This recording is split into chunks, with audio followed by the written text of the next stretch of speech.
Isang nakakakilabot at nakakatakot na hula. Tatalakayin natin ang mga matinding pahayag ni Jovi Vargas, isang kilalang manghuhula sa Pilipinas. Ayon sa kanya, may mga pangyayaring magpapaigting ng kaguluhan sa politika, lipunan at mismong kapalaran ng bansa. Kaya huwag na nating patagalin, narito ang 10 na nakakakilabot na hula ni Jovi Vargas para sa Pilipinas. Pang-10. Mga artista sa politika. Ayon kay Jovi Vargas, mas marami pang artista ang papasok sa mundo ng politika. Mula sa mga komedyante hanggang sa malalaking pangalan sa showbiz, inaasahang sasabak sila sa eleksyon. Nakakakilabot isipin dahil maaaring maging katawa-tawa ang politika. Pero sa kabilang banda, posibleng lumakas ang kanilang suporta mula sa mga tagahanga. Pang-9. Bagong skandal na lalabas. Hindi pa natatapos ang mga issue, may panibagong skandal na ilalantad. Ayon sa kanya, ito ay may kinalaman sa pera. Money-related ulit at posibleng mas malaki pa kaysa sa mga naunang eskandalo. Nakakakilabot dahil ito raw ang magpapabigat lalo sa tiwala ng taumbayan sa pamahalaan. Pang-8. Hustisya at investigasyon. Binanggit din ni Vargas na kahit ang pinakamakapangyarihan, kabilang na ang mga kamag-anak ng Pangulo, ay hindi makakaligtas sa investigasyon. Nakakakilabot isipin kung gaano kalalim ang paglilitis na ito, na posibleng magdulot ng pagkakahati-hati sa mga opisyal ng gobyerno mismo. Pang-7. Galit ng taong bayan. Habang tumatagal, dumarami raw ang naipong galit ng mga Pilipino. Sabi ni Vargas, may isang babae na lalabas at mangunguna sa isang malaking kilusan laban sa katiwalian at pang-aabuso.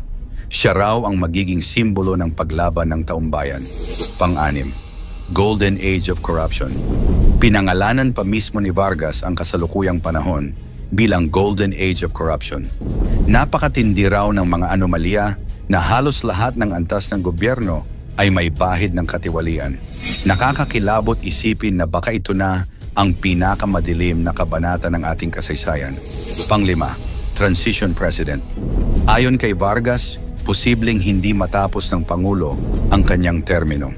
Maaaring magkaroon ng Transition President bago matapos ang kasalukuyang administrasyon. Isa itong nakakakilabot na senaryo dahil magdudulot ito ng kawalan ng katiyakan sa bansa at posibleng kaguluhan sa ekonomiya at politika. Pang-4. Mga senador at kongresista. Pinangalanan din ni Vargas ang ilang personalidad na magkakaroon ng malakas na papel. Chis Escudero, magiging malakas ang impluensya. Joel Villanueva, may laban na haharapin. Jingoy Estrada, babalik sa kontrobersya. Grace Poe, may malinis na imahe pero sasabak sa matinding laban. Vilma Santos at Ralph Recto, may malaking papel sa politika. Bato de la Rosa, haharapin ang kanyang mga sariling issue. Salceda at Romualdez, lalong sisikat sa politika. Nakakakilabot dahil malinaw na mas lalong lalalim ang hidwaan sa loob ng Senado at Kongreso. Pang-8. Mga rally at protesta. Magiging mas malakas pa raw ang mga kilos protesta. Hindi lang simpleng pagtitipon, kundi posibleng kasing lakas ng people power ang mangyari. Ayon sa kanya, mas marami pang Pilipino ang lalabas sa lansangan para ipaglaban ang kanilang karapatan laban sa katiwalian. Pang-2. Posibilidad ng pagbagsak ng Pangulo direkta niyang sinabi.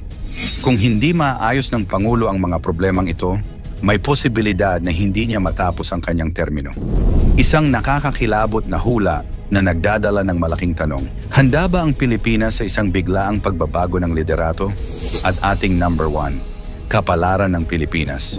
At ito na ang pinaka-nakakatindig balahibo. Ayon kay Jovi, ang hinaharap ng Pilipinas ay alanganin. Kung tuluyan ngang bumagsak ang kasalukuyang pamahalaan, masusubok ang bayan sa gitna ng kaguluhan.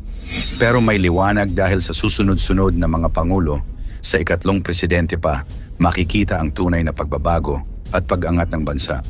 Ibig sabihin mahaba pa ang daan, pero may pag-asa.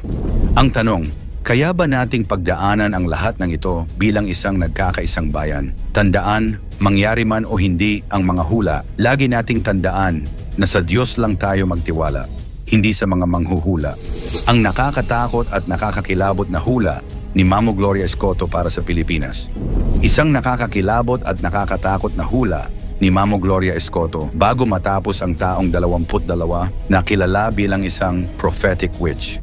Ayon sa kanya, maraming mabibigat na pangyayari ang darating sa bansa mula sa politika, kalikasan, hanggang sa kinabukasan ng ating bayan. Isa-isahin natin ang 10 nakakakilabot na hula ni Mamo Gloria Escoto para sa Pilipinas. Pang-10, walang bunga ang kasalukuyang kaso. Ang mga controversial na kasong iniimbestigahan laban sa ilang malalaking personalidad ay hahantong sa wala. Sa kabila ng pag-uusisa at dami ng dokumentong lumalabas, sa huli raw ay ibabasura rin ang mga ito. Kahit may mga pangalan ng malalaking tao ang madadamay, hindi raw magkakaroon ng hustisya dahil kontrolado ng impluensya at pera ang mga nangyayari. Ang mensahe, hindi lahat ng ingay ay may patutunguhan at marami pa ring kaso ang nagiging usok lamang. Pang-9, may katotohanan sa mga paratang. Ngunit hindi ibig sabihin na lahat ay peke. Nakakakilabot dahil ayon kay Mamo, totoo raw ang ilan sa mga paratang na ikinakabit ngayon sa mga opisyal. May mga malalaking halagang pera raw talaga ang kinurakot at nawala. Ang mas nakakatakot pa, hindi lang iisang tao ang sangkot, kundi ilang matataas na personalidad na hanggang ngayon ay nasa pwesto. Ito raw ang dahilan kung bakit mahirap maresolba ang kaso dahil parang lahat ay nagtatakipan ng kasalanan. Pang-8, pagkakulong ng isang mataas na opisyal. Nakakita rin si Mamo sa baraha ng posibleng pagkakakulong ng isang mataas na opisyal ng gobyerno. Nakakagulat daw dahil hindi lamang lokal na korte ang may kinalaman dito, kundi posibleng maging bahagi pa ang mga dayuhang hukuman o international courts. Kung mangyayari ito, magiging malaking dagok sa reputasyon ng bansa. Magbubukas ito ng tanong, hanggang saan kayang ipagtanggol ng mga nasa kapangyarihan ang kanilang sarili laban sa batas?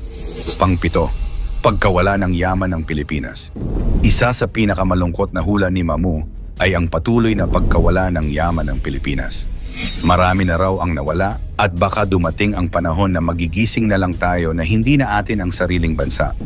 Ayon sa kanya, hindi ito laging dumadaan sa mata ng publiko. Maraming ari-arian at likas yaman ang tahimik na naibebenta o naipapasa kamay ng mga banyaga. Nakakakilabot isipin na habang abala ang mga tao sa pang-araw-araw na problema, unti-unti namang nauubos ang kayamanan ng bayan. Pang-6, sunod-sunod na bagyo at malalaking baha. Isa pang hula ay ang serye ng matitinding bagyo bago matapos ang taong 2025. Lalo raw apektado ang Northern at Central Luzon kung saan makakaranas ng malalakas na ulan at pagbaha. Nakakakilabot dahil wala raw makakatakas dito mayaman man o mahirap. Ang mga taniman ay masisira, mga tahanan ay liliparin, at maraming pamilya ang maiiwan sa evacuation centers. Ayon kay Mamo, ito ay paalala na ang kalikasan ay hindi matitinag ng kapangyarihan o pera. Pang-5, pagsabog ng isang bulkan. Nagbabala rin siya tungkol sa muling pagsabog ng isang bulkan. Hindi raw ito ang Taal, kundi isang bulkan na muling gigising matapos ang mahabang panahon ng pananahimik. Bagamat wala raw inaasahang malaking bilang ng namamatay, mananatiling delikado at magdudulot ng takot at pinsala sa kabuhayan ng mga taong nakatira malapit dito. Nakakakilabot isipin na kahit gaano kahanda ang tao, hindi pa rin kayang pigilan ang galit ng kalikasan. Pang-4, isang malakas na lindol na nagkatotoo. Ito ang pinaka nakakakilabot sa lahat dahil tumama na ang kanyang hula. Matagal nang sinabi ni Mamo na bago matapos ang taon, isang malakas na lindol ang yayanig sa Visayas. At nitong nakaraang linggo, nangyari nga ito. Isang napakalakas na lindol ang nagdulot ng pagbagsak ng mga gusali, pagkasira ng infrastruktura, at matinding takot sa buong rehiyon lalo na sa Cebu. Maraming tao ang natabunan sa gumuhong gusali, ang iba na may naiwanang stranded, at halos buong komunidad ang nawasak. Nakakakilabot isipin na hindi ito basta haka-haka, kundi isa sa mga hula na tunay na nagkatotoo. Ayon kay Mamo, paalala raw ito na patuloy pang susubukin ng kalikasan ng Pilipinas at mas mabigat pang hamon ang maaaring dumating. Pang-8, pagpapatuloy ng kahirapan at problema. Sa kabila ng lahat, hindi pa raw matatapos ang paghihirap ng mga Pilipino.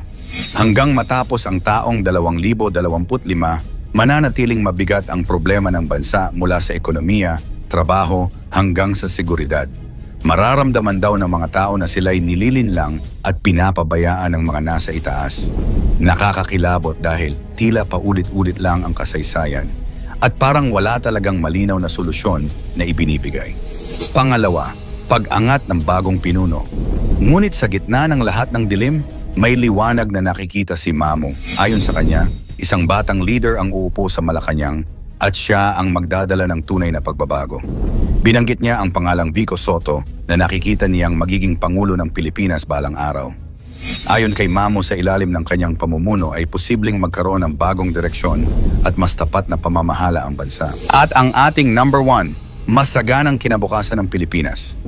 At sa pinakadulo ng kanyang mga hula, ibinahagi ni Mamo ang pinakamagandang pangitain. Darating daw ang panahon kung kailan ang Pilipinas ay magiging masagana at payapa. Hindi man agad mangyari ito at baka hindi lahat sa atin ay umabot, ngunit ang mga anak at apo ng susunod na henerasyon ay makakaranas ng kaunlaran at katahimikan. Magandang isipin na sa gitna ng lahat ng kasalukuyang problema, may nakahandang mas maliwanag na bukas para sa ating bayan. Ano sa palagay mo? Mangyayari kaya ang mga hula na ito o isa lamang itong kwentong bunga ng malikot na imahinasyon? I-komento mo ito sa ibaba. Huwag kalimutang i-like, i-share at mag-subscribe. Maraming salamat at God bless.